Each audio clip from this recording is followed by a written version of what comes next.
Hi viewers, welcome to my channel Archana Jamalpur. అందరు బాగున్నారా? ఓం నమో వెంకటేశాయ, ఓం నమో నారాయణ.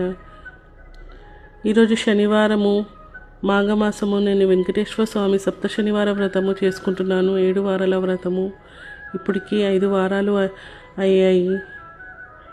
వెంకటేశ్వర స్వామి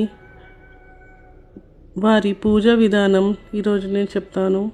పూజ గదిలో గోడకు కొద్దిగా పసుపు రాసి దాని మీద కుంకుమతో శ్రీవారి వెంకటేశ్వర స్వామి నామాలు దిద్దాలి. ఆ అవకాశం లేనప్పుడు మనము వెంకటేశ్వర స్వామి ఫోటో తీసుకోవాలి. ఇలా దాన్ని కుంకుమ బొట్టులతోటి, గంధం బొట్టులతోటి, నామాలతోటి ఇలా అలంకరించుకోవాలి.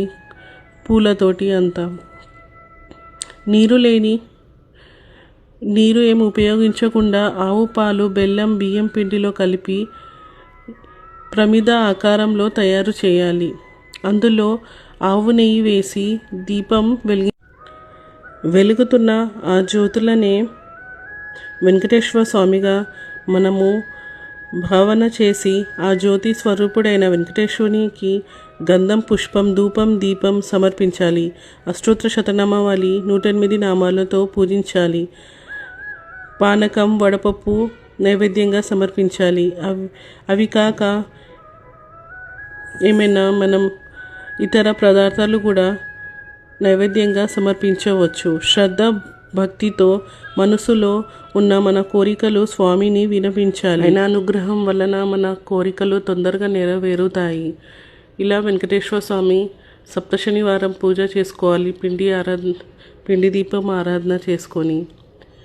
నేను ఇలా చేసుకున్నాను పూజ. మీకు నచ్చిందంటే కమెంట్ చేయండి. ఓం నమో వెంకటేశాయ. ఈరోజు అద్భుతం జరిగింది నాకు. వెంకటేశ్వర స్వామిది పూజ చేసుకుంటూ ఉంటే వెంకటేశ్వర స్వామిది తిరుపతి లడ్డు ప్రసాదంగా మా ఇంటికి వచ్చింది. చాలా ఆనందం కలిగింది. ఇలా లడ్డు ప్రసాదం రావడం వలన ఆయన అనుగ్రహం దొరికింది. ఓం నమో వెంకటేశాయ. ఓం నమో